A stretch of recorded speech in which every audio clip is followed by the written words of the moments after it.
ดีค่ะสวัสดีค่ะสถานีโทรทัศน์แห่งประเทศไทยนำท่านผู้ชมรับชมการถ่ายทอดสดพิธีเปิดโครงการพลังสตรีเพื่อการพัฒนาเสริมสร้างโอกาสสร้างอนาคตจัดขึ้นโดยกรมการพัฒนาชุมชนณห้อง Royal Jubilee Impact เมืองทองธานีจังหวัดนนทบุรีค่ะมีวัตถุประสงค์เพื่อนำเสนอนโยบายแนวทางการพัฒนาสร้างความเข้าใจเป้าหมายในการดำเนินงานกองทุนพัฒนาบทบาทสตรีแก่สาธารณชนและกระตุ้นให้เกิดความร่วมมือและการสนับสนุนจากทุกภาคส่วนค่ะโดยงานในวันนี้นะคะได้รับเกียรติจากนางสาวแพทองธารชินวัตรนายกรัฐมนตรีให้เกียรติมาเป็นประธานในพิธีเปิดพร้อมทั้งแถลงนโยบายการดำเนินงานกองทุนพัฒนาบทบาทสตรีแก่ผู้ที่มาร่วมงานซึ่งได้แก่คณะกรรมการกองทุนคณะทำงานขับเคลื่อนกองทุนสมาชิกกลุ่มอาชีพกองทุนที่ประสบความสำเร็จและเจ้าหน้าที่พัฒนาชุมชนจำนวนกว่า 1,200 คนที่มารวมตัวกันอยู่ณที่แห่งนี้นะคะสำหรับช่วงนี้ขอนำทุกท่านรับชมบรรยากาศภายในงานค่ะนายกแล้วผู้ชมเข้าสู่บรรยากาศของพิธีเปิด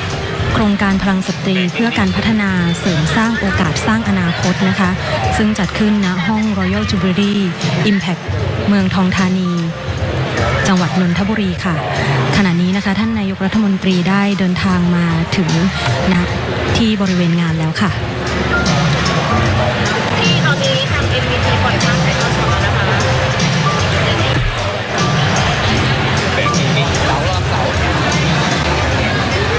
โดยขณะนี้นะคะข้างๆท่านนายกก็จะมีทั้งนายอนุทินชาญวีรกูลรองนายกรัฐมนตรีและรัฐมนตรีว่าการกระทรวงมหาดไทยท่านภูมิธรรมเวชยชัยรองนายกรัฐมนตรีและรัฐมนตรีว่าการกระทรวงกลาโหมค่ะแล้วก็มีนางสาวธีรรัตน์สำเร็จวานิชรัฐมนตรีช่วยว่าการกระทรวงมหาดไทยด้วยนะคะซึ่งภายในงานวันนี้นะคะมีกลุ่มเป้าหมายหลักก็จะประกอบไปด้วยคณะอนุกรรมการบริหารกองทุนพัฒนาบทบาทสตรีระดับจังหวัดคณะทำงานขับเคลื่อนกองทุนพัฒนาบทบาทสตรีจังหวัดและกรุงเทพมหานครคณะกรรมการพัฒนาสตรีจังหวัดสมาชิกกลุ่มอาชีพกองทุนพัฒนาบทบาทสตรีที่ประสบความสำเร็จรวมไปถึงเจ้าหน้าที่พัฒนาชุมชนจังหวัดและกรุงเทพมหานครรวมอยู่ณที่แห่งนี้ประมาณ 1,200 ท่านด้วยกันค่ะ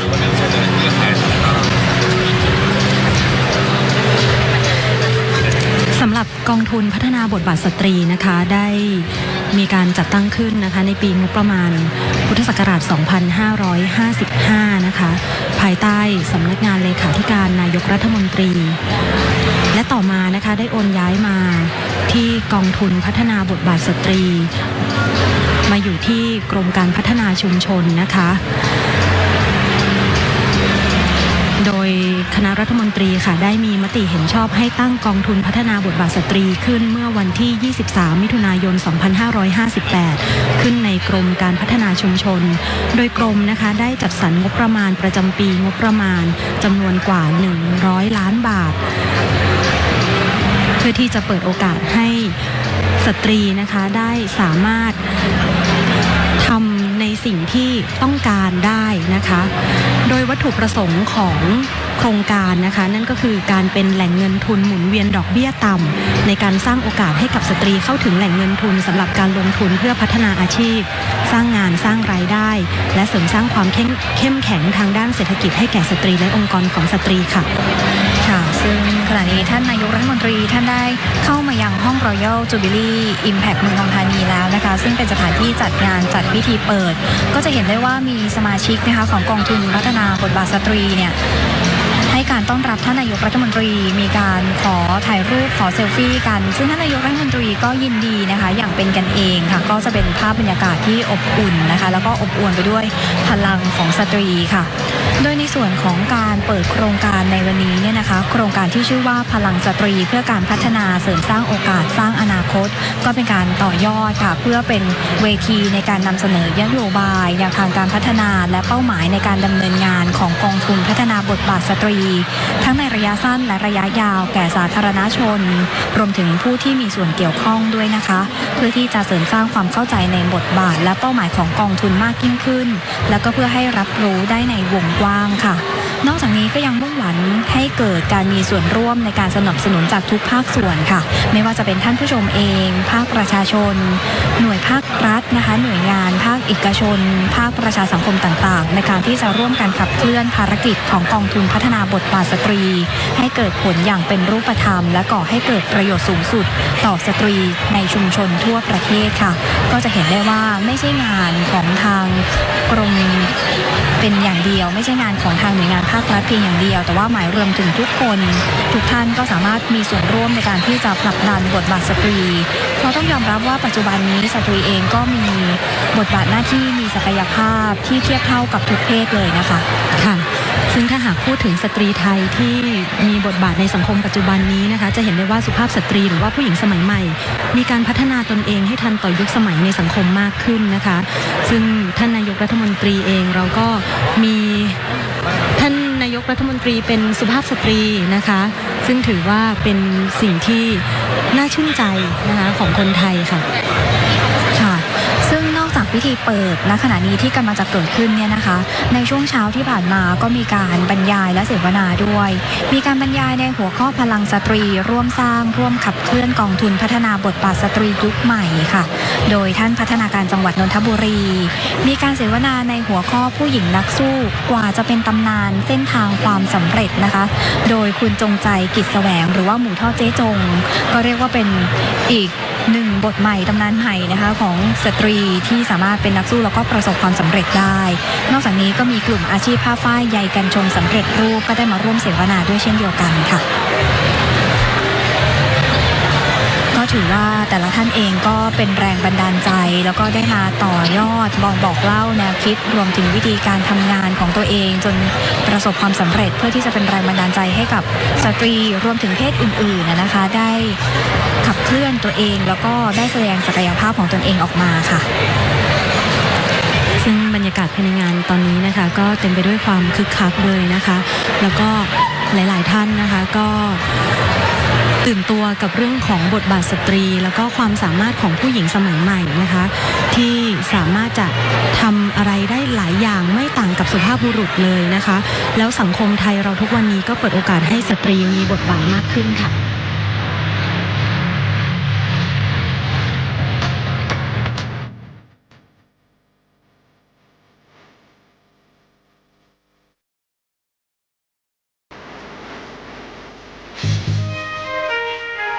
สวัสดีค่ะเรียนท่านนายกรัฐมนตรีท่านแพทองธารชินวัตรท่านรองนายกรัฐมนตรีคณะรัฐมนตรี Your Excellency Catherine Wong Seoping, Singaporean Ambassador to Thailand, Your Excellency Masato Otaka, Japan Ambassador to Thailand, representatives from EU, France, Australia, UNDP แขกผู้มีเกียรติและสื่อมวลชนทุกท่านค่ะไดอาน่าจงจินตนาการค่ะวันนี้ต้องขอต้อนรับทุกท่านเข้าสู่พิธีเปิดโครงการพลังสตรีเพื่อการพัฒนาเสริมสร้างโอกาสและสร้างอนาคตค่ะแขกผู้มีเกียรติทุกท่านคะหากปัจจุบันนี้เราจะมาพูดถึงบทบาทสตรีในปัจจุบันต้องใช้คำนี้ค่ะว่าเราเลยช่วงเวลาที่เราจะมาถกเถียงถึงความเท่าเทียมกันเพราะว่าปัจจุบันนี้เราไม่ได้มองเรื่องความเท่าเทียมแต่เรามองถึงในเรื่องของศักยภาพของปัจเจกบุคคลไม่ว่าจะเป็นเพศหญิงหรือเพศชายเราคุยกันที่ศักยภาพและหากเราจะมองย้อนมาที่ประเทศไทยของเราก็เป็นเรื่องที่น่าภูมิใจอย่างมากนะคะเพราะว่าเรามีนายกรัฐมนตรีที่เป็นสุภาพสตรีคนที่2ของประเทศไทยค่ะนอกเหนือจากนี้นะคะต้องจารึกเอาไว้เป็นประวัติศาสตร์เลยค่ะว่าในรัฐบาลชุดนี้เรามีรัฐมนตรีหญิงมากที่สุดเท่าที่เราเคยมีมาค่ะตัวเลขที่เราเห็นอยู่นี้นะคะไม่ได้เป็นเพียงแค่ข้อชี้วัดไม่ได้เป็นเพียงแค่หลักฐานว่าปัจจุบันนี้เราเลยช่วงเวลาที่เราต้องถกเถียงกันมามากแล้วค่ะนี่เป็นการแสดงให้เห็นถึงพลังที่เราทุกๆคนได้สร้างมาร่วมกันและที่สำคัญที่สุดเหนือสิ่งอื่นใดนะคะ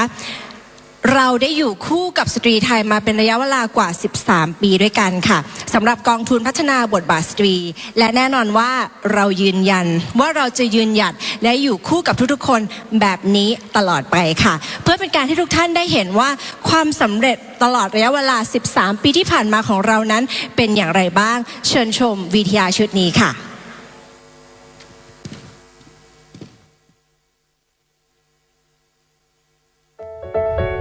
แม้ประชากรผู้หญิงจะมีจำนวนกว่าครึ่งหนึ่งของประเทศแต่ในโครงสร้างของสังคมไทยจากค่านิยมและความเชื่อผู้หญิงกลับมีโอกาสน้อยกว่าในแทบทุกมิติทั้งทางเศรษฐกิจการศึกษาการเมืองหรือแม้แต่การตัดสินใจในครอบครัวจากจุดเริ่มต้นที่ไม่เท่ากันผู้หญิงจึงต้องใช้ความพยายามมากกว่าเสมอเพื่อให้ได้การยอมรับไม่ใช่เพราะผู้หญิงขาดศักยภาพแต่เพราะเส้นทางมักเต็มไปด้วยอุปสรรคที่มองไม่เห็นแต่มันอยู่รอบตัวสิ่งที่ผู้หญิงต้องการไม่ใช่ความช่วยเหลือแต่คือโอกาสที่เท่าเทียมเพื่อจะได้ลุกขึ้นยืนหยัดและเปลี่ยนชีวิตด้วยมือของตัวเองโลกของผู้หญิงไทยได้เปลี่ยนไปในปี 2554 เมื่อประเทศไทยมีนายกรัฐมนตรีหญิงคนแรก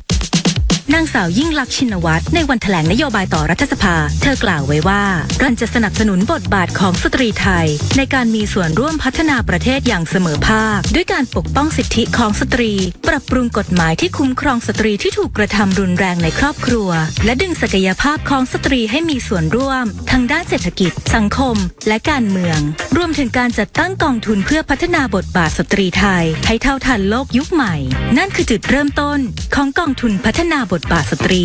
กองทุนที่ไม่ใช่แค่การให้เงินแต่คือการให้โอกาสให้ผู้หญิงได้ลุกขึ้นยืนด้วยลำแข้งของตัวเองมีรายได้มีสิทธิมีศักดิ์ศรีและมีพลังในการกำหนดชีวิตของตนเองผ่านเงินกู้ดอกเบี้ยต่ำที่ผู้หญิงในชุมชนต้องรวมกลุ่มกันค้ำจุนกันเป็นทั้งผู้กู้และผู้ค้ำเพราะเราเชื่อว่าเมื่อผู้หญิงรวมตัวกันพลังเล็กๆจะก่อตัวเป็นพลังยิ่งใหญ่จากเพียงไม่กี่คนจะพัฒนา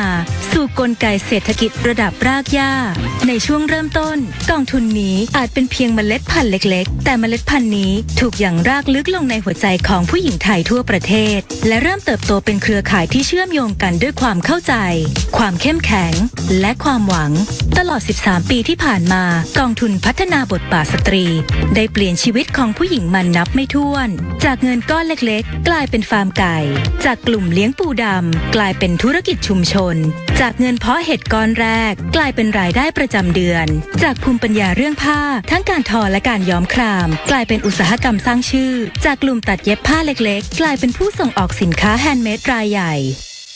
แม้จะมีผู้หญิงบางคนที่เคยล้มลงสูญเสียสามีสูญเสียอาชีพแต่ด้วยพลังของกองทุนและเครือข่ายผู้หญิงรอบตัวทำให้พวกเธอสามารถลุกขึ้นใหม่ได้อีกครั้งและลุกขึ้นยืนอย่างแข็งแรงกว่าเดิมหลายคนบอกว่าผู้หญิงทำได้แค่อยู่ในครัวแต่พวกเธอพิสูจน์แล้วว่าครัวเล็กๆก็เปลี่ยนเป็นพื้นที่สร้างอาชีพด้วยฝีมือการทำอาหารเครื่องปรุงธรรมดาก็กลายเป็นน้ำพริกที่ขายทั่วประเทศขนมโอบก็กลายเป็นแบรนด์เบเกอรี่ประจำชุมชนหรือแม้แต่อู่ซ่อมมอเตอร์ไซค์ก็เกิดขึ้นได้จากความสามารถของผู้หญิงแม้ประเทศไทยจะเผชิญความเปลี่ยนแปลงทางการเมืองมาหลายครั้งแม้จะมีความพยายามจะยุบเลิกหรือทำลายกองทุนพัฒนาบทบาทสตรีแต่สิ่งหนึ่งที่ไม่เคยสั่นคลอนคือพลังของเครือข่ายผู้หญิงไทยทั่วประเทศจากหมู่บ้านสู่ตำบลจากอำเภอถึงจังหวัดและส่งต่อสู่ระดับชาติเรากล่าวได้อย่างภาคภูมิว่ากองทุนพัฒนาบทบาทสตรีคือกลุ่มผู้หญิงที่เข้มแข็งที่สุดในประเทศไทยด้วยสมาชิกกว่า 16 ล้านคนในปีที่ผ่านมา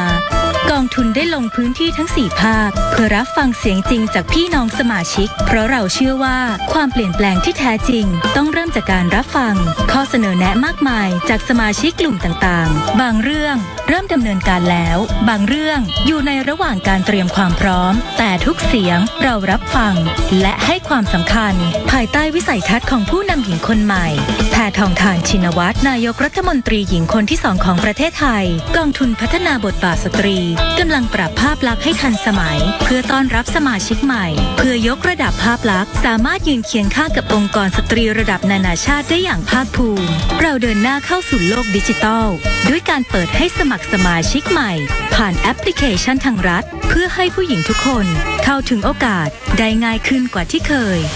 และในปีนี้เราพร้อมเปิดเวทีใหม่ให้กับพลังของผู้หญิงรุ่นใหม่ภายใต้โครงการ Empower Young Women โอกาสของผู้หญิงเจนใหม่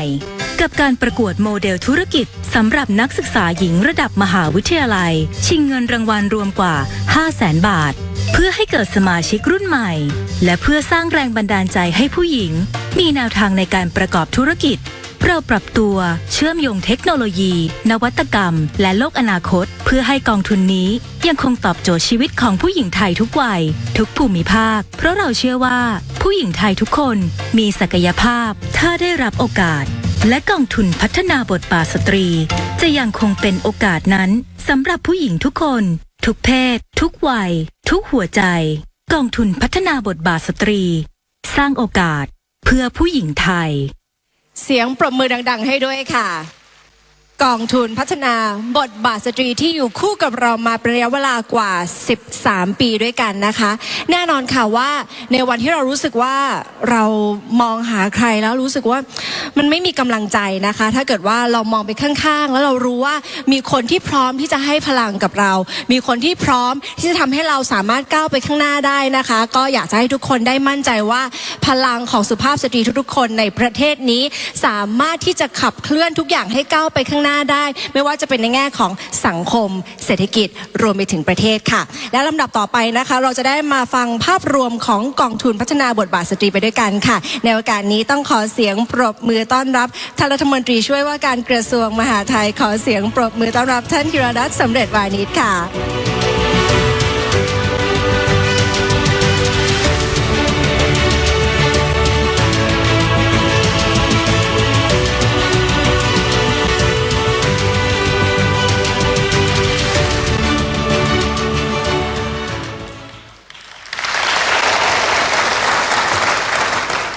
เรียนท่านนายกรัฐมนตรีท่านรองนายกรัฐมนตรีคณะรัฐมนตรีคณะกรรมการพัฒนากองทุนพัฒนาบทบาทสตรีตัวแทนหน่วยงานราชการภาคเอกชนภาคประชาสังคมภาคีเครือข่ายแขกผู้มีเกียรติรวมถึงสื่อมวลชนทุกท่านค่ะดิฉันมีความเชื่อมั่นในศักยภาพของสตรีไทยและดิฉันมั่นใจเป็นอย่างยิ่งว่าการลงทุนกับสตรีไทยนั้นจะเป็นสิ่งที่ไม่สูญเปล่าและจะคุ้มค่าเสมอรัฐบาลค่ะมีเป้าหมายใหญ่ๆด้วยกันนะคะนั่นก็คือการดำเนินกองทุนพัฒนาบทบาทสตรีให้อยู่อย่างต่อเนื่องเพราะเราเชื่อมั่นและเรามั่นใจว่ากองทุนนี้จะเป็นโอกาสและเป็นที่พึ่งพิงให้กับสตรีไทยได้ในภาวะที่เขาลำบากไม่ว่าจะเป็นสตรีในยุคปัจจุบันรวมถึงสตรีในรุ่นต่อๆไปดังนั้นแล้วค่ะในวันนี้ฉันมีภาพรวมนะคะของการดำเนินกิจการกองทุนพัฒนาบทบาทสตรีในเรื่องใหญ่ๆ4เรื่องด้วยกันค่ะที่เป็นภารกิจสำคัญที่เราจะดำเนินการในปีนี้และปีต่อๆไปในเรื่องแรกนะคะดิฉันขอใช้โอกาสนี้รายงานให้ทุกท่านทราบว่าภายใต้การส่งเสริมและสนับสนุนของรัฐบาลโดยพระท่านนายกรัฐมนตรีแพทองธารชินวัตรกองทุนพัฒนาบทบาทสตรีจะมีศักยภาพในการอนุมัติวงเงินให้สมาชิกกู้ได้เพิ่มเติมมากกว่า 2,000 ล้านบาทค่ะซึ่งงบประมาณในส่วนนี้นะคะจะกระจายไปแต่ละจังหวัดทั่วประเทศเพื่อที่จะส่งตรงให้ถึงมือสตรีของเราค่ะเพราะเรามั่นใจว่าพี่น้องประชาชนจะสามารถใช้เงินทุนที่รับนี้ในการต่อยอดกิจการของท่านไม่ว่าจะเป็นกิจการเล็กๆหรืออาจที่จะเสริมเพิ่มเติมให้มีความเข้มแข็งสามารถสร้างรายได้ให้กับครอบครัวมากยิ่งขึ้นไม่ว่าท่านจะอยู่ในพื้นที่เมืองหรือพื้นที่ชนบททุกๆคนจะต้องเข้าถึงกองทุนพัฒนาบทบาทสตรีนี้ได้อย่างเท่าเทียมกันดิฉันเห็นสัญญาณที่ดีนะคะว่าจากการทำงานอย่างต่อเนื่องของพวกเราค่ะในขณะนี้หนี้เสียนะคะสามารถลดลงได้อย่างต่อเนื่องและเรายังเห็นว่าในปัจจุบันนะคะผู้หญิงที่ได้เข้าถึงกองทุนนี้ใช้เงินทุนที่รับอย่างมีเป้าหมายมีความรับผิดชอบแล้วก็ยังเป็นไปอย่างมีประสิทธิภาพมากที่สุดดิฉันมีข่าวดีเพิ่มเติมอีกสิ่งหนึ่งนะคะนั่นก็คืองบอุดหนุนค่ะเพื่อสนับสนุนกิจกรรมในระดับจังหวัดที่เคยขาดหายไปช่วงหนึ่งนะคะในวันนี้จะกลับมาแล้ว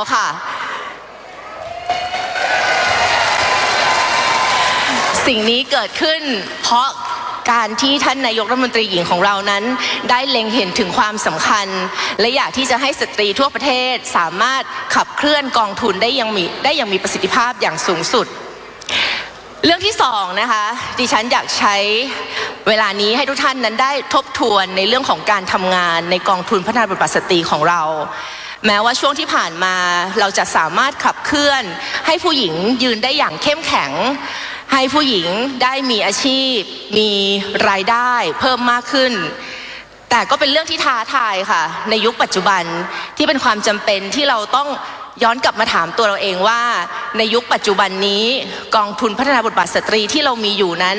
ตอบโจทย์ความต้องการของผู้หญิงในยุคปัจจุบันและในอนาคตได้ดีเพียงพอหรือไม่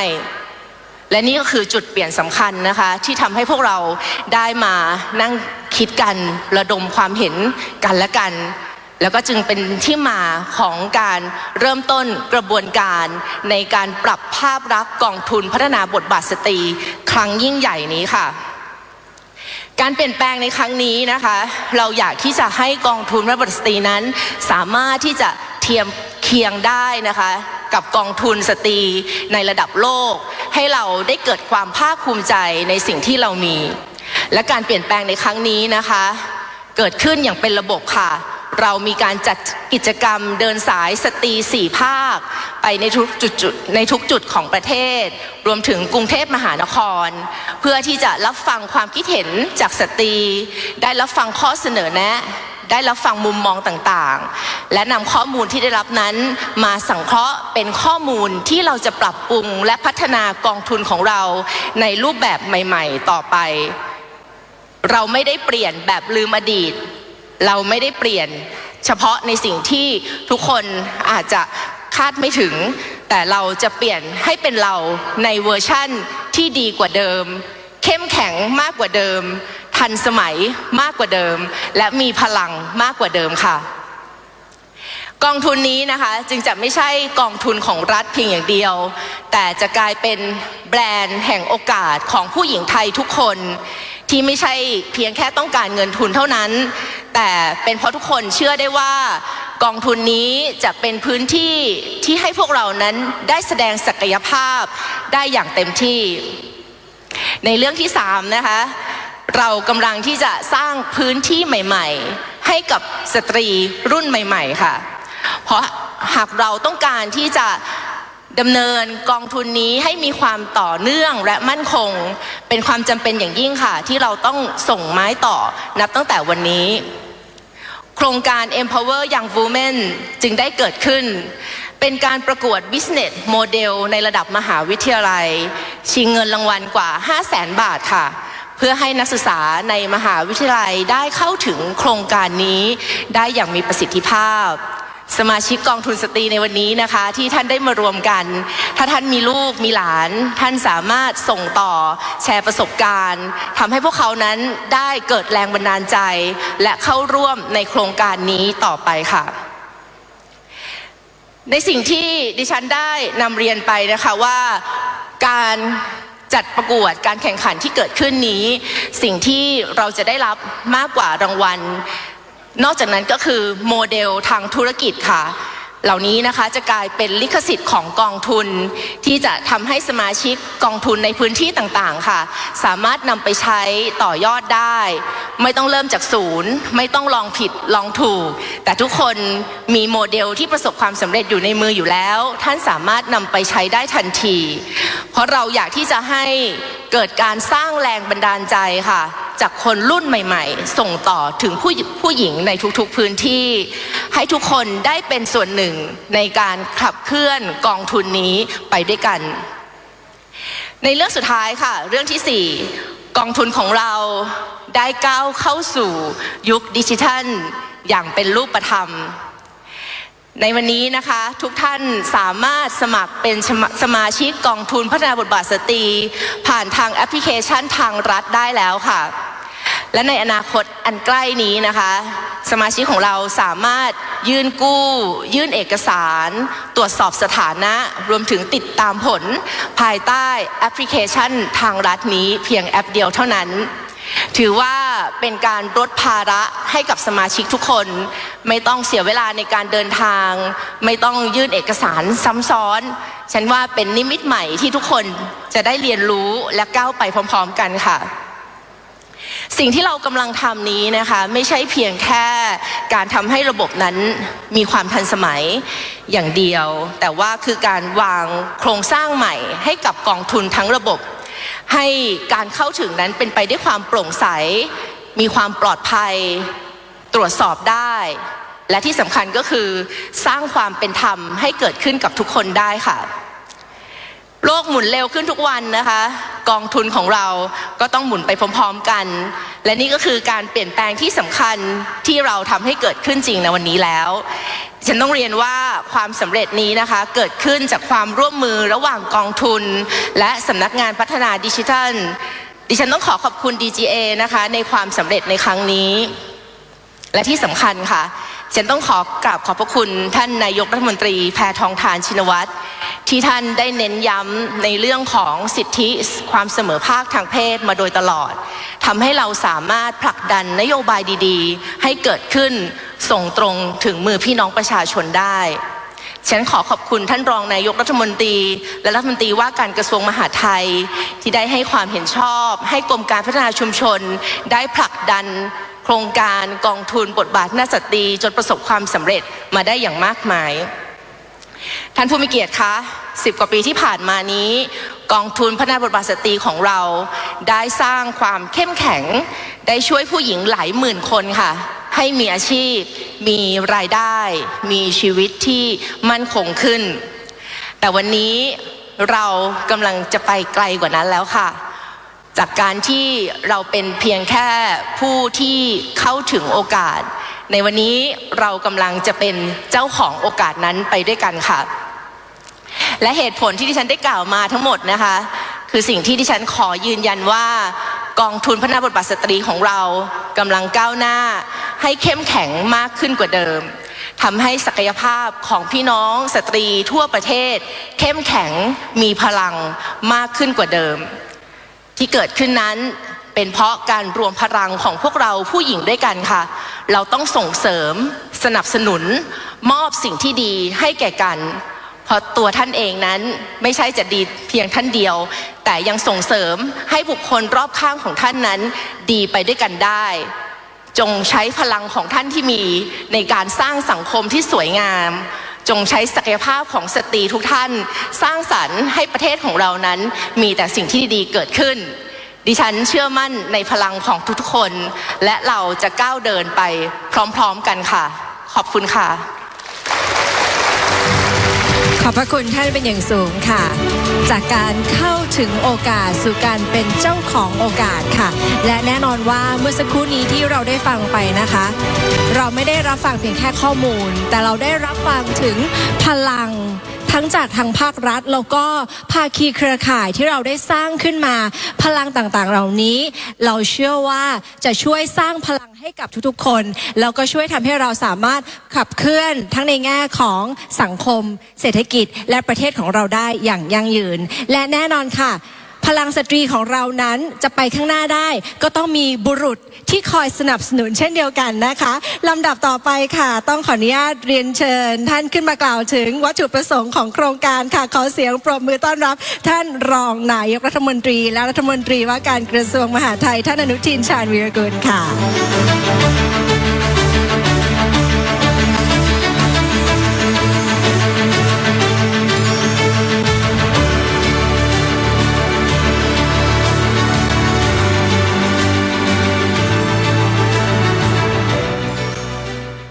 กราบเรียนพนักท่านนายกรัฐมนตรีนางสาวแพทองธารชินวัตรท่านรองนายกรัฐมนตรีท่านรัฐมนตรีแขกผู้มีเกียรติที่เคารพทุกท่านครับกระผมในนามของกระทรวงมหาดไทยขอกราบขอบพระคุณท่านนายกรัฐมนตรีที่ให้เกียรติมาเป็นประธานในพิธีเปิดโครงการพลังสตรีเพื่อการพัฒนาเสริมสร้างโอกาสสร้างอนาคตในวันนี้โครงการนี้มีวัตถุประสงค์เพื่อเป็นเวทีในการนำเสนอนโยบายแนวทางการพัฒนา และเป้าหมายในการดำเนินงานของกองทุนพัฒนาบทบาทสตรีทั้งในระยะสั้นและยาวแก่สาธารณชนและผู้ที่มีส่วนเกี่ยวข้องตลอดจนเสริมสร้างความเข้าใจในบทบาทและเป้าหมายของกองทุนให้เป็นที่รับรู้ ในวงกว้างนอกจากนี้ยังมุ่งหวังให้เกิดการมีส่วนร่วมและการสนับสนุนจากทุกภาคส่วนในการร่วมกันขับเคลื่อนภารกิจของกองทุนพัฒนาบทบาทสตรีให้เกิดผลอย่างเป็นรูปธรรมและก่อให้เกิดประโยชน์สูงสุดต่อสตรีในชุมชนทั่วประเทศการจัดโครงการในครั้งนี้ถือเป็นส่วนหนึ่งของภารกิจในการขับเคลื่อนประเด็นยุทธศาสตร์ที่2ของกระทรวงมหาดไทยซึ่งก็คือการลดความเหลื่อมล้ำทางสังคมสร้างความเข้มแข็งของชุมชนและพัฒนาเศรษฐกิจฐานรากซึ่งสอดคล้องกับนโยบายของพระท่านนายกรัฐมนตรีที่ได้ให้ความสำคัญกับการเปิดโอกาสให้ประชาชนทุกกลุ่มได้เข้าถึงสวัสดิการของรัฐและพัฒนาศักยภาพของตนได้อย่างเต็มที่นอกจากนี้ยังสอดคล้องกับเป้าหมายการพัฒนาที่ยั่งยืนขององค์การสหประชาชาติที่เน้นความเท่าเทียมทั่วถึงและเสริมสร้างศักยภาพของสตรี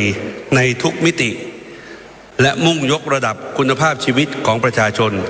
ผ่านการสร้างอาชีพและเพิ่มรายได้การลดความเหลื่อมล้ำในพื้นที่เปราะบางยกระดับกลไกภาครัฐให้โปร่งใสมีประสิทธิภาพและตอบโจทย์ความต้องการของประชาชนอย่างแท้จริงโดยมีพลังของสตรีเป็นศูนย์กลาง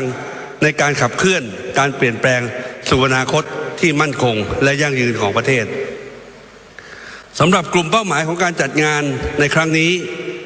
มีจำนวนทั้งสิ้น 2,000 คนประกอบด้วยคณะอนุกรรมการบริหารกองทุนพัฒนาบทบาทสตรีหัวหน้าและคณะทำงานขับเคลื่อนกองทุนพัฒนาบทบาทสตรีประธานและผู้แทนคณะกรรมการพัฒนาสตรีจังหวัดสมาชิกกลุ่มอาชีพกองทุนพัฒนาบทบาทสตรีที่ประสบความสำเร็จเจ้าหน้าที่พัฒนาชุมชนรวมทั้งผู้แทนจากภาคเอกชนภาคประชาสังคมและภาคธุรกิจท่านผู้มีเกียรติครับสตรีมีพลังมากเพียงไหนผมขออนุญาตเล่าเรื่องที่เกิดขึ้นเมื่อวานนี้เราได้พูดถึงเรื่องสตรีต่อหน้าท่านนายกรัฐมนตรีในระหว่างเที่ยวบินที่ไปเดินทางไปที่จังหวัดสุรินทร์ท่านนายกรัฐมนตรีท่านได้กรุณาถามท่านรัฐมนตรีว่าการกระทรวงกลาโหมครับท่านภูมิธรรมเวชยชัยว่าท่านคะเวลาคุณพี่ที่บ้านทำให้ท่านโกรธท่านทำยังไงคะท่านรัฐมนตรีกลาโหมยกมือขึ้นอย่างนี้ครับผมก็ตกใจตายแล้วท่านภูมิธรรมจะกล้าทำร้ายคุณพี่ผู้หญิงขนาดนั้นเชียวหรือแต่ท่านทำอย่างนี้ต่อครับนะครับเห็นไหมครับว่าขนาดรัฐมนตรีกลาโหมยังขนาดไหนท่านนายกก็เลยหันมาถามผมว่าแล้วผมล่ะครับผมบอกว่าท่านรัฐมนตรีกลาโหมยกมือเดียวครับแต่ผมยก2 มือเลยครับทีละมือครับเวลาคนที่บ้านผมทำให้ผมโกรธแล้วสุดท้ายท่านยกบอกโอ้ยทำยังไงตบบ้างหูเหรอบอกเปล่าค่ะเปล่าครับผมยกมือแล้วก็ประกบแล้วก็ไหว้ครับนะครับเพราะฉะนั้นตรงนี้คือไม่ต้องพูดแล้วนะครับว่าพวกเราทั้งหลายที่เป็นบุรุษนะครับจะให้ความเกรงใจแล้วก็เชื่อมั่นในศักยภาพของสตรีเพียงใดนะครับ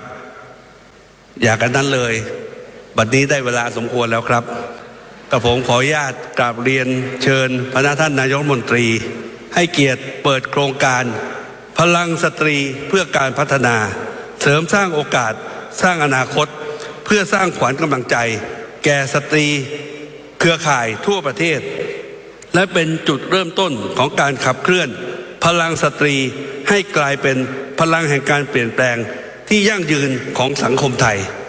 โดยพระท่านนายกรัฐมนตรีที่เป็นสุภาพสตรีที่ทรงพลังยิ่งของพวกเราครับขอบพระคุณครับ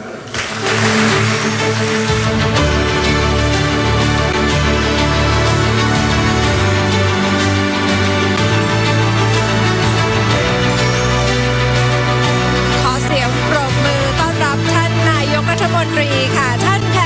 ชินวัตรค่ะ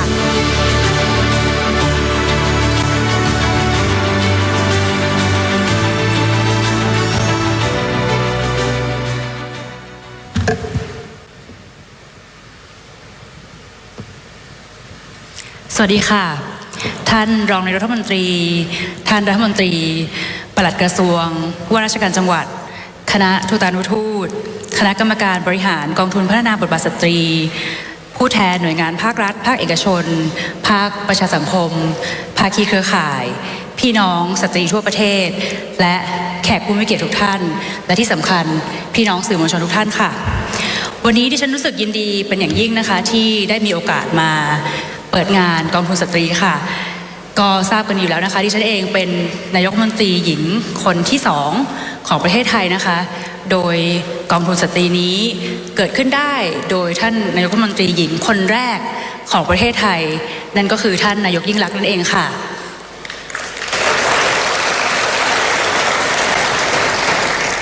โดยเรามีความเชื่อเป็นอย่างยิ่งนะคะว่าผู้หญิงไทยจริงๆแล้วเนี่ยมีศักยภาพที่สูงมากๆถ้าได้รับโอกาสศักยภาพเหล่านั้นจะถูกแสดงออกมาค่ะแล้วก็แน่นอนค่ะอย่างดิฉันเองในฐานะผู้หญิงคนหนึ่งนะคะเป็นลูกสาวเป็นน้องสาวเป็นคุณแม่ก็แน่นอนค่ะว่าในบทบาทต่างๆที่ต้องพิสูจน์ตัวเองบางทีก็ต้องยอมรับว่าไม่ใช่เรื่องที่ง่ายการเข้ามาทำงานการเข้ามาในภาคเอกชนจนมาถึงของภาครัฐเองก็มีความยากง่ายที่ต่างกันค่ะการมีอายุน้อยเป็นเรื่องหนึ่งการเป็นผู้หญิงก็เป็นอีกปัจจัยหนึ่งเช่นกันที่เราจะทำอย่างไรให้นักการเมืองที่เป็นผู้หญิงจะถูกยอมรับในความคิดเห็นต่อทั่วโลกนะคะหรือว่าต่อในประเทศของเราเองก็ตามคำพูดที่เหยียดเพศก็ยังคงมีอยู่ไม่ใช่แค่ในประเทศเราค่ะแต่ว่าก็มีอยู่ทั่วโลกเช่นกันก็เรื่องนี้นะคะเป็นเรื่องที่ก็คงต้องใช้เวลาในการปรับจูนความคิดว่าจริงๆแล้วเนี่ยทุกเพศที่เราเลือกที่จะเป็นควรได้รับการเคารพอย่างเท่าเทียมกันได้รับการปฏิบัติอย่างเท่าเทียมกันอันนี้ก็คงต้องเป็นสิ่งที่ช่วยกันพัฒนาต่อไปในอนาคตค่ะตลอด13ปีนะคะที่ผ่านมาค่ะกองทุนนี้ก็ได้เปลี่ยนชีวิตของผู้หญิงมากมายค่ะทุกท่านที่มาอยู่ที่นี่ได้เนี่ยก็ต้องไม่ธรรมดาค่ะต้องมีศักยภาพที่เด่นชัดแล้วก็สามารถหาทางของตัวเองได้ว่าพิสูจน์ตัวเองได้ว่าสามารถเปลี่ยนแปลงชีวิตของตัวเองและคนรอบข้างได้จริงๆอันนี้คือสิ่งสำคัญค่ะเราสามารถช่วยเหลือสามารถซัพพอร์ตตัวเองได้นำความคิดมาเปลี่ยนเป็นโครงการมาเปลี่ยนเป็นเงินลงทุนแล้วก็สร้างธุรกิจเติบโตจากศูนย์จนมาถึงทุกวันนี้ได้อันนี้ก็เป็นสิ่งที่เราทุกคนต้องอย่าลืมหยุดพักแล้วก็ชื่นชมตัวเองด้วยนะคะอย่างน้อยๆก็ตอนนี้ขอเสียงปรบมือให้ตัวเองทุกท่านค่ะดิฉันขอส่งความชื่นชมแล้วก็กำลังใจให้ทุกคนนะคะว่าการมาถึงจุดนี้ต้องผ่านอุปสรรคมากมายแต่เราก็มาถึงจุดนี้ได้ค่ะแล้วก็แน่นอนว่ากองทุนนี้จะถูกซัพพอร์ตต่อไปค่ะให้กับน้องๆที่จะเข้ามาประกวดเพื่อที่จะได้มีโอกาสสร้างอาชีพของตัวเองที่ตัวเองรักที่ตัวเองชอบแล้วก็เติมโอกาสเติมความฝันให้มันเป็นจริงได้อันนี้คือสิ่งที่รัฐบาลอยากให้เกิดขึ้นค่ะแน่นอนว่าที่ผ่านมานะคะกองทุนนี้ค่ะก็มีเขาเรียกว่าอะไรการความพยายามที่จะยุบกองทุนนี้นะคะแต่ด้วยพลังของทุกท่านนี่แหละค่ะทำให้กองทุนนี้ยังคงอยู่ต่อแล้วก็ยังมีบทบาทที่สำคัญต่อตัวท่านเองและก็คนรุ่นต่อๆไปค่ะต้องเป็นเรื่องอีกเรื่องหนึ่งนะคะที่ต้องชื่นชมตัวเองอีกครั้งค่ะและในขณะนี้ค่ะรัฐบาลก็ได้สนับสนุนเรื่องนี้อย่างต่อเนื่องก็ให้มีระบบดิจิทัลเพิ่มมากขึ้นเพราะว่าโลกเราก็เปลี่ยนแปลงไปทุกวันนะคะแล้วแน่นอนว่าการใช้ AI การใช้ดิจิทัลต่างๆเนี่ยเป็นสิ่งสำคัญแล้วก็ต้องเป็นสิ่งที่เราทุกคนก็ต้องช่วยกันพัฒนาทุกอย่างให้มันเข้ากับระบบดิจิทัลมากยิ่งขึ้นเพื่อให้เป็นการ ง่ายต่อการติดต่อสื่อสารง่ายต่อการโฆษณา Product ของเราหรือแนะนำสินค้าของเราให้คนกลุ่มมากขึ้นรู้จักมากขึ้นอันนี้ก็เป็นสิ่งที่รัฐบาลก็พร้อมจะสนับสนุนต่อค่ะแล้วก็อย่างที่ท่านรัฐมนตรีช่วยอิ่มพูดไว้เมื่อกี้นะคะว่าเราก็จะมีการสมัครแล้วก็กรอกเอกสารให้มันง่ายขึ้นจะได้ไม่ต้องเสียเวลาในการเดินทางด้วยค่ะ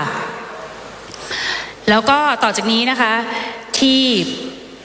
โครงการนี้จะพัฒนาต่อดิฉันก็มีการได้บอกกับทีมงานนะคะว่าจะดูในเรื่องของทุนเพิ่มมากขึ้นด้วยนะคะก็จะดูว่ากลุ่มหรือว่าโครงการหรืองานไหนๆเนี่ยที่จัดทำและเกิดประโยชน์ต่อคนหมู่มากได้เยอะจริงๆเนี่ยก็อยากจะต้องมีรางวัลพิเศษแต่ว่าจะเป็นอะไรยังไงนะเดี๋ยวจะค่อยๆมาบอกในรายละเอียดอีกครั้งนะคะก็แน่นอนว่ากองทุนนี้จะถูกสนับสนุนต่ออย่างต่อเนื่องแน่นอนค่ะ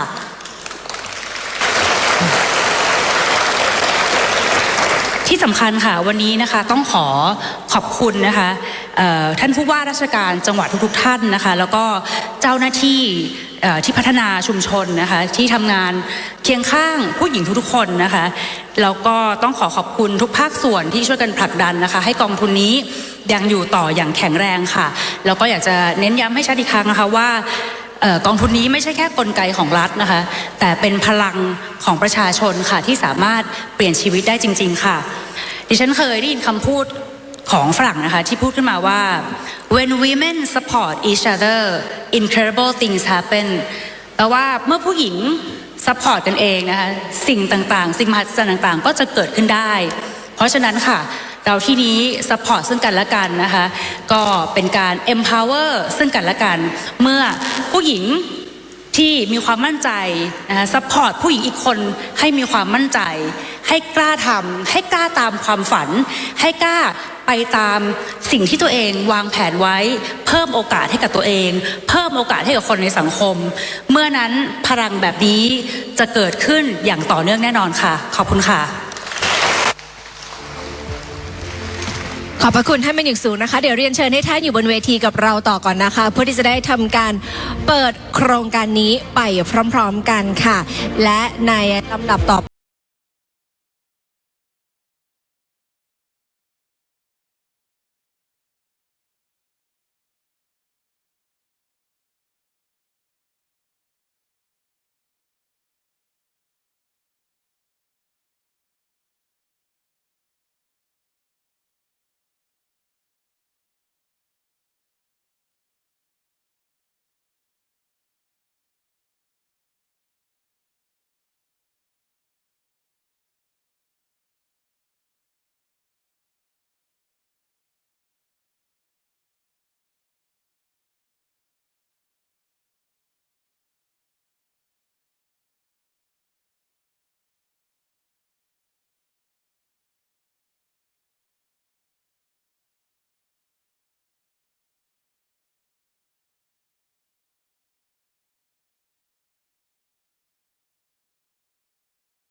นี่คือการเปิดโครงการพลังเพื่อพัฒนาเสริมสร้างโอกาสสร้างอนาคตค่ะ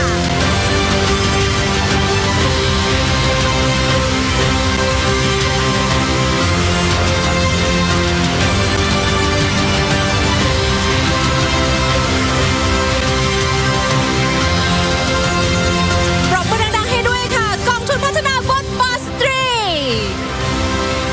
เดี๋ยวเรียนเชิญทุกท่านอยู่บนเวทีกับเราต่อก่อนนะคะเพื่อที่จะได้ทำการถ่ายภาพนะคะแล้วก็ให้ทุกท่านได้เป็นส่วนหนึ่งในการประชาสัมพันธ์ด้วยว่าจากนี้เป็นต้นไปนี่คือมิติใหม่และนี่คือโอกาสที่ไม่ได้ให้คุณได้เข้าถึงแต่เป็นโอกาสที่จะให้คุณได้เป็นเจ้าของกับกองทุนพัฒนาบทบาทสตรีนั่นเองค่ะ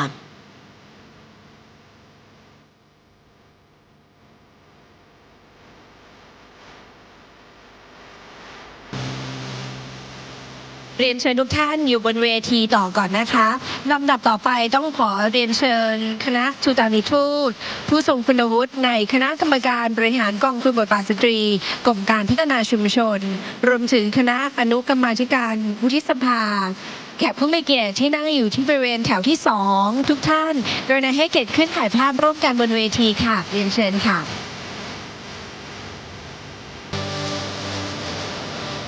ต้องขออนุญาตเรียนเชิญบนเวทีให้อยู่ต่อกับเราในทุกๆช็อตเลยนะคะ แล้วเดี๋ยวเราจะมีการเปลี่ยนแขกผู้มีเกียรติที่จะร่วมขึ้นมาถ่ายภาพร่วมกันค่ะ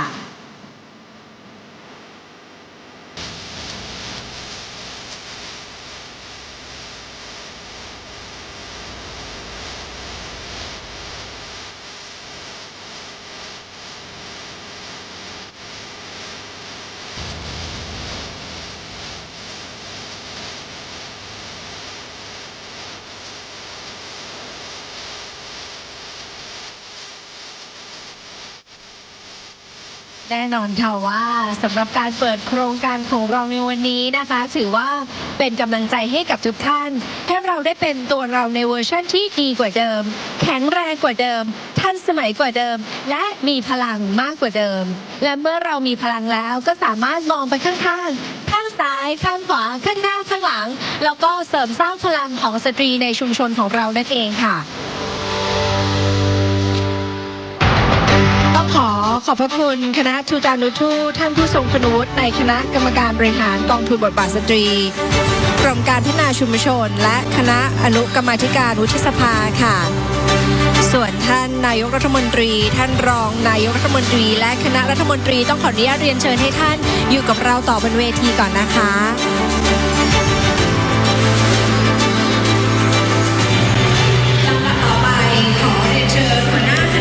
เปิดอย่างเป็นทางการแล้วนะคะท่านผู้ชมสำหรับโครงการพลังสตรีเพื่อการพัฒนาเสริมสร้างโอกาสสร้างอนาคตค่ะซึ่งท่านนายกรัฐมนตรีท่านได้แถลงนโยบายการดำเนินงานกองทุนพัฒนาบทบาทสตรีด้วยนะคะ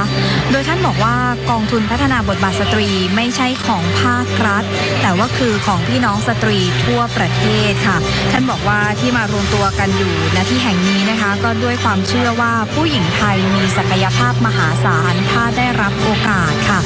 การได้รับการยอมรับนี่ก็ไม่ใช่เรื่องง่ายนะคะต้องใช้ความพยายามใช้ความอดทน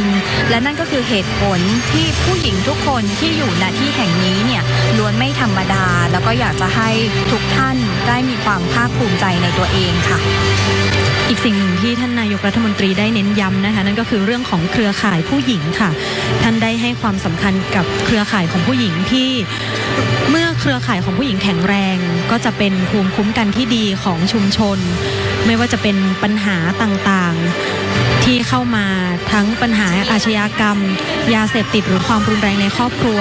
หากมีเครือข่ายที่มั่นคงแข็งแรงแล้วก็สามารถที่จะจัดการกับปัญหาต่างๆได้นะคะแล้วก็รวมไปถึงความร่วมมือกับทุกภาคส่วนในการขยายพื้นที่ความฝันของผู้หญิงที่รัฐบาลจะไม่ปล่อยให้ความฝันของผู้หญิงไทยเล็กเกินไปค่ะในวันนี้จะเป็นภาพของความยิ่งใหญ่นะคะแล้วก็เป็นภาพประวัติศาสตร์ที่พลังของสตรีจะได้แผ่ไปทั่วประเทศค่ะค่ะซึ่งกองทุนนี้นะคะก็ก่อตั้งขึ้นมาเป็นระยะเวลา13ปีแล้วนะคะซึ่งท่านนายกก็บอกว่าจะสานต่อนโยบายนี้ค่ะโดยจะยกระดับกองทุนให้เข้มแข็งแรงมากยิ่งขึ้นไม่ใช่แค่ในเรื่องงบประมาณเท่านั้นนะคะแต่ว่าจะต้องเติบโตขึ้นในเรื่องของโครงสร้างวิธีคิดและระบบการสนับสนุนด้วยคุณผู้ชมคะและนอกจากนี้นะคะนอกจากจะมีพิธีเปิดงานอย่างยิ่งใหญ่แล้วนะคะก็ยังมีส่วนของนิทรรศการที่น่าสนใจบริเวณด้านหน้านะคะที่ได้บอกเล่าถึงกองทุนพัฒนาบทบาทสตรีค่ะซึ่งชายหญิงล้วนมีศักยภาพและความรู้ความสามารถอย่างเท่าเทียมกันนะคะ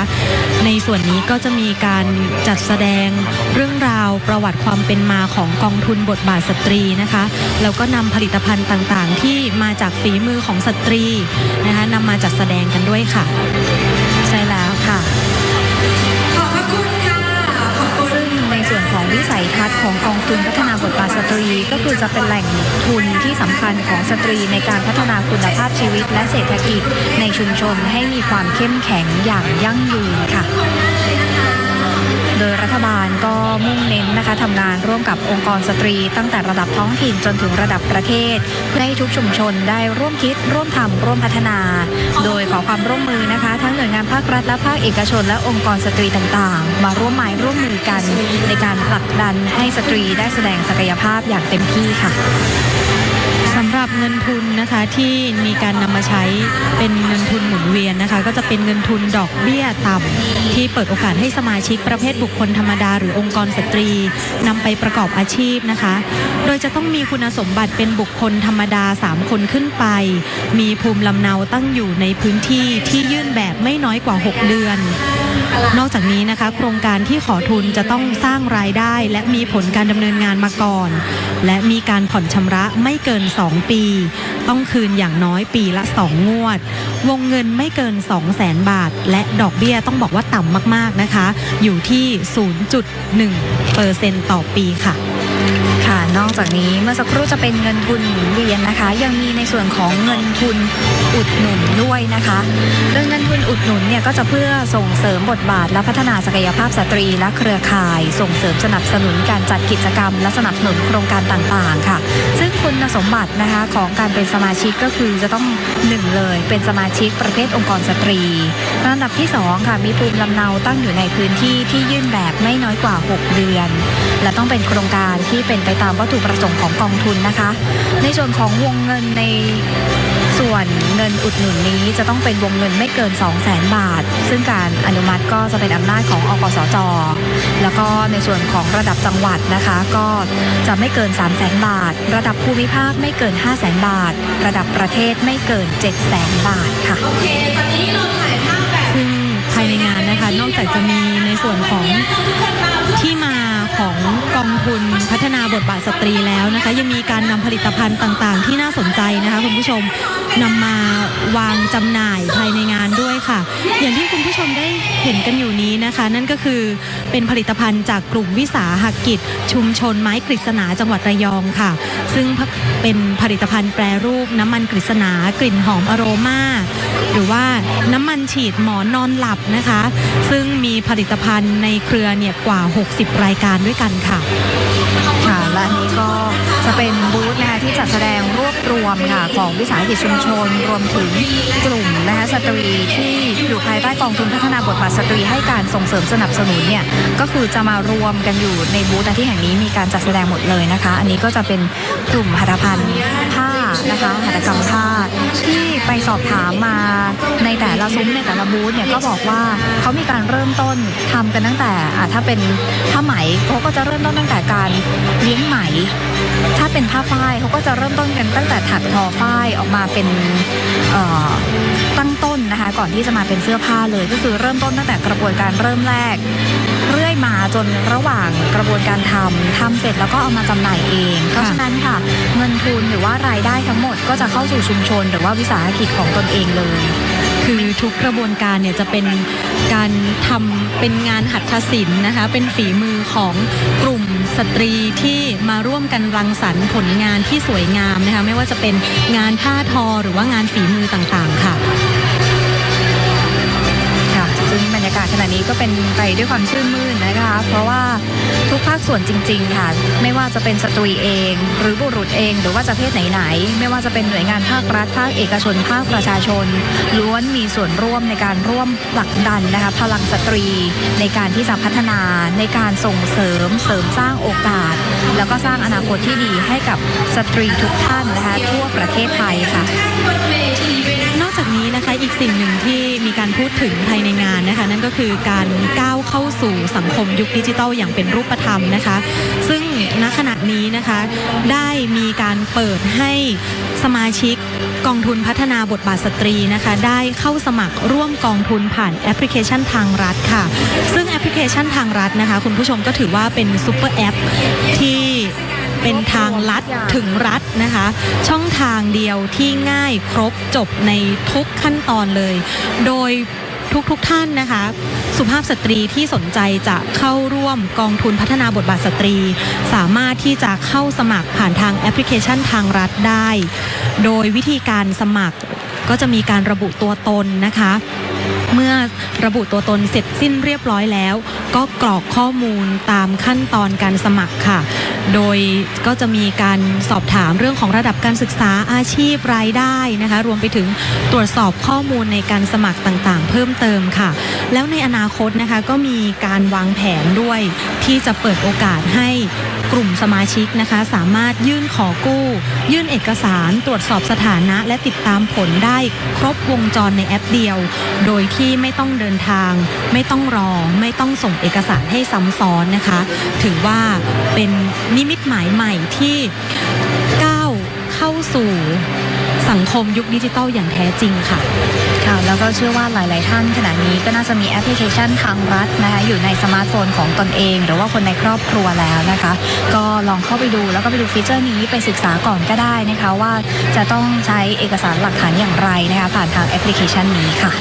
ก็จะทำให้สะดวกสบายเพิ่มมากขึ้นนะคะในขั้นตอนของการสมัครสมาชิกกองทุนพัฒนาบทบาทสตรีผ่านแอปพลิเคชันทางรัฐค่ะจริงๆแอปพลิเคชันทางรัฐเนี่ยต้องบอกว่าเป็นซุปเปอร์แอปที่ภายในมีบริการของภาครัฐกว่า200บริการเลยนะคะเรียกได้ว่าทุกช่วงวัยที่มีบริการเกี่ยวกับภาครัฐเนี่ยบรรจุอยู่ในแอปพลิเคชันทางรัฐเลยนะคะสามารถที่จะดาวน์โหลดมาใช้กันได้นะคะผ่านทางไม่ว่าจะเป็นระบบปฏิบัติการ Android หรือว่า iOS ค่ะขณะนี้นะคะก็เหล่าสมาชิกนะคะกองทุนพัฒนาบทบาทสตรีที่มาร่วมงานในวันนี้นะคะก็มีความรู้สึกยินดีค่ะที่แล้วก็ได้รับเกียรติเป็นอย่างยิ่งนะคะที่ท่านนายกรัฐมนตรีท่านได้ให้ความสำคัญกับการดำเนินงานของกองทุนแล้วก็มีการร่วมงานอย่างเป็นกันเองท่านก็ได้มีการพูดคุยสอบถามสารทุกข์สุขดิบแต่ละท่านนะคะรวมถึงถ่ายรูปหลายๆท่านก็คืออยากโอกาสน้อยอะค่ะที่จะได้เจอท่านนายกรัฐมนตรีวันนี้ถือเป็นโอกาสที่ดีค่ะก็เลยขอถ่ายรูปนะคะเป็นภาพประวัติศาสตร์ของตนเองหน่อยนะคะหรือว่าบางท่านเนี่ยก็เซลฟี่แล้วก็อาจจะเอาไปลงโซเชียลมีเดียของตัวเองนะคะว่าวันนี้นอกจากจะได้มาร่วมงานของกองทุนได้มารับทราบแนวทางนโยบายได้รับทราบข่าวดีต่างๆไม่ว่าจะเป็นเรื่องงบประมาณหรือว่าแนวทางในอนาคตของกองทุนแล้วยังได้เจอท่านนายกรัฐมนตรีด้วยซึ่งเป็นท่านนายกรัฐมนตรีที่เป็นสตรีด้วยค่ะซึ่งถือว่าเป็นบรรยากาศที่อบอุ่นแล้วก็เป็นกันเองมากๆเลยนะคะแล้วก็ท่านนายกรัฐมนตรีเองก็ให้ความเป็นกันเองกับกลุ่มสุภาพสตรีที่ได้เข้ามาร่วมชมงานในวันนี้ด้วยนะคะซึ่งในลำดับถัดไปนะคะท่านนายกรัฐมนตรีก็จะได้เยี่ยมชมนิทรรศการความสำเร็จในการขับเคลื่อนกองทุนพัฒนาบทบาทสตรีค่ะซึ่งตั้งอยู่บริเวณด้านหน้าของห้อง Royal Jubilee Impact เมืองทองธานีค่ะซึ่งก็เชิญชวนนะคะท่านผู้ชมหากมีโอกาสที่จะมายัง Impact เมืองทองธานีนะคะก็มีสินค้าและผลิตภัณฑ์คุณภาพนะคะจากสมาชิกกองทุนพัฒนาบทบาทสตรีมาจำหน่ายนะคะในราคาที่เรียกว่าไม่ผ่านพ่อค้าคนกลางเลยเพราะว่ามาขายเองทำเองขายเองนะคะที่นี่เพราะฉะนั้นก็สามารถมารับชมนะคะเลือกซื้อเลือกช็อปกันได้อุดหนุนนะคะแล้วก็เป็นกำลังใจให้กับพี่น้องที่อยู่ในสมาชิกนะคะของกองทุนพัฒนาบทบาทสตรีได้แล้วก็ต้องบอกว่าเมื่อสักครู่ได้ไปเดินชมมาแล้วผลิตภัณฑ์แต่ละอย่างคือมีคุณภาพแล้วก็น่าใช้สอยและอย่างพวกผ้าฝ้ายผ้าไหมปัจจุบันก็มีการพัฒนาแล้วก็ออกแบบให้มีรูปแบบที่ทันสมัยมากยิ่งขึ้นเพราะฉะนั้นทุกเพศทุกวัยก็สามารถสวมใส่ได้นะคะค่ะยกตัวอย่างผลิตภัณฑ์ที่น่าสนใจนะคะจากกลุ่มคนครามจังหวัดสกลนครในกลุ่มนี้นะคะก็จะเป็นผ้าฝ้ายทอมือแล้วก็มีการนำมาย้อมครามนะคะโดยทุกขั้นตอนก็จะมาจากฝีมือของชาวบ้านค่ะโดยไม่มีเครื่องมืออุตสาหกรรมเข้ามาเกี่ยวข้องเลยแล้วก็อย่างที่คุณจามจุรีได้บอกไปเมื่อสักครู่นี้นะคะคุณผู้ชมว่าราคาที่นำมาจำหน่ายภายในงานเนี่ยถูกมากๆนะคะอย่างเช่นเสื้อสูทลายรังไหมเนี่ยถ้าเกิดว่าขายในข้างนอกเนี่ยค่ะจำหน่ายในข้างนอกเนี่ยจะตกอยู่ที่ราคาราวๆ 3,500 บาทถึง 4,000 บาทแต่เมื่อมาขายในงานนี้นะคะราคาอยู่ที่ 3,200 บาทเท่านั้นนะคะเพราะฉะนั้นเนี่ยราคาถูกมากๆถ้าเทียบกับความงดงามของงานหัตถศิลป์นะคะที่มีการนำมารังสรรค์ให้เป็นแฟชั่นที่สวยงามแล้วก็มีการประยุกต์ผ้าไทยนำมาใช้ด้วยเนี่ยนะคะในส่วนนี้นะคะจะเป็นกลุ่มวิสาหกิจมิสโคโค่นะคะจากจังหวัดสมุทรสาครค่ะซึ่งได้รับการคัดสรรให้เป็นผลิตภัณฑ์5ดาวประเภทสมุนไพรที่ไม่ใช่อาหารตามโครงการคัดสรรสุดยอด1ตำบล1ผลิตภัณฑ์ปี2567นะคะโดยมีผลิตภัณฑ์เกี่ยวกับหัวไชเท้าออร์แกนิกสกัดเย็น 100% ค่ะแล้วก็ ผลิตภัณฑ์ธรรมชาติไม่ว่าจะเป็นมะกรูดหมักผมธรรมชาติ 100% นะคะในส่วนนี้ก็จะเป็นออร์แกนิกทั้งหมดเลยค่ะนำมาทำเป็นผลิตภัณฑ์นะคะต่างๆที่น่าสนใจมากๆดิฉันก็อุดหนุนมานะคะเป็นครีมหัวไชเท้าออร์แกนิกสกัดสูตรเข้มข้น เดี๋ยวจะต้องยืมลองใช้แล้วนะคะ นะคะน่าใช้มากๆค่ะ ค่ะแล้วก็ยังมีอีกหลายกลุ่มเลยค่ะอยากจะให้ท่านผู้ชมนะคะได้แวะเวียนนะคะเพื่อมาอุดหนุนแล้วก็เป็นกำลังใจให้กับเหล่าสตรีที่อยู่ภายใต้กองทุนพัฒนาบทบาทสตรีค่ะแล้วก็อย่างที่ท่านนายกได้กล่าวไปค่ะว่าขอเป็นกำลังใจให้กับผู้หญิงทุกคนนะคะไม่ย่อท้อต่ออุปสรรคไม่ให้อุปสรรคมาหยุดความฝันค่ะและยังคงเดินหน้าด้วยหัวใจที่เข้มแข็งซึ่งรัฐบาลเองก็จะขยายความฝันและความหวังในชีวิตของผู้หญิงทุกคนให้ใหญ่ขึ้นเพื่อให้เติบโตงอกงามและเป็นไปได้ไกลไม่ว่าจะอยู่ที่ในเมืองบนดอยหรือว่าชายแดนค่ะคุณผู้ชมคะสำหรับเวลาในการถ่ายทอดสดวันนี้หมดเวลาลงแล้วนะคะเราทั้งสองคนพร้อมทีมงานสถานีโทรทัศน์แห่งประเทศไทยต้องขอลาไปก่อนค่ะสำหรับวันนี้สวัสดีค่ะ สวัสดีค่ะ